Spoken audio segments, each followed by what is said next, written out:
Hello guys, good morning. Ang oras ngayon alas 11. So good morning pa lang. Good morning pa din. So kakaligo ko lang guys, kakaligo ko lang. Kasi mag-ready na kami pa uwi sa probinsya, mag-holiday, Holy Week. Ito papakita ko sa inyo yung pakita ko naman sa inyo yung aking mga niluto sa aming lunch bago kami aalis after lunch. Ito yan, kasi yan, adobo na may ketchup, kasi gusto ko yung may ketchup, saka patatas, adobong baboy, tapos saging, ang daming saging binili ko na mura lang, 20 pesos lang, tumpok kasi yung parang 3 kilo. Tapos ginawa ko din mitamis yan. Tapos yung sangag kanina.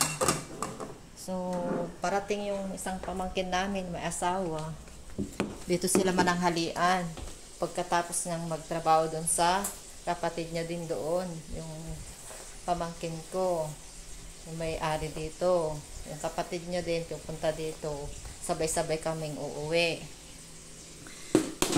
Ito, may dagdag pa yung ulam namin. Hindi na daw kami magbabaon, pero na lang, kung may sobra, di baunin, kasi marami yata ito nabili ko na adobo doon. Tas kasi yung ide-defrost pa namin yung kailangan namin lutuin yung mga iba doon.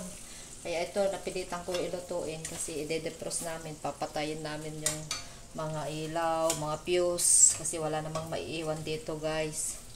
Mahirap na masunugan, kaya mas safety, kailangan alisin lahat ng fuse, saksakan saka fuse. Automatic na yung fuse, maganda yung ganon.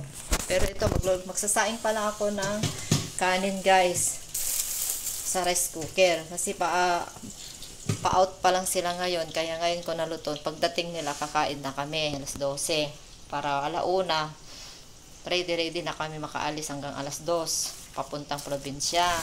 Ito, may kami, yung daing ko pa noon, may sobra pa, magluluto pa din ako dyan, ulam namin. So yan, ito pala, kailangan ko parang madami yata yung kanin, kaya muna baunin na lang namin pag may sobra. Ang problema, walang baunan, may laman na yun. So bye bye na guys, yan aking maisi-share. Pauwi kami sa probinsya. Pagkatapos makauwi ako sa probinsya, balik din kami dito after 3 days or 2 days, 3 days. Balik kami agad. Tapos yan, mag-ready na ako papuntang mag-flight sa Hong Kong. So andun yung mga bag ko. Ayun, ihisiksik ko pa yung mga binilad ko doon. Ayun, yung mga damit ko doon. So basa pa kasi. Kailangan ko maiuwi yung mga iba kasi wala namang maiiwan dito. Aalis din ako pag balik papunta na sa Hong Kong. Magpa-flight na ako guys, papuntang Hong Kong. So buti na lang pinayagan ako ng amo ko na sa agency na uwi muna ako sa probinsya. Kay mga kasama ko, mauna na sila sa Monday, yung 3. Ewan ko 3.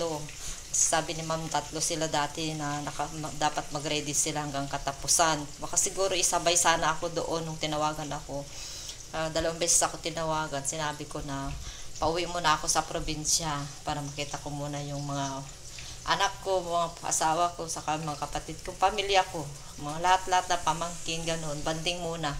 So bye bye na guys, magkita-kita na lang tayo muli pagbalik ko. Kaya dun sa probinsya, mag-vlog ako doon, na malulutuin ko, kaya pag nasa Hong Kong na naman ako. So subscribe lang kayo para masundan yung aking mga history ng aking buhay sa pagluluto. Anjo's Kitchen ang aking channel. So paki-subscribe, comment, saka like. So salamat sa panonood. Thank you. Bye-bye.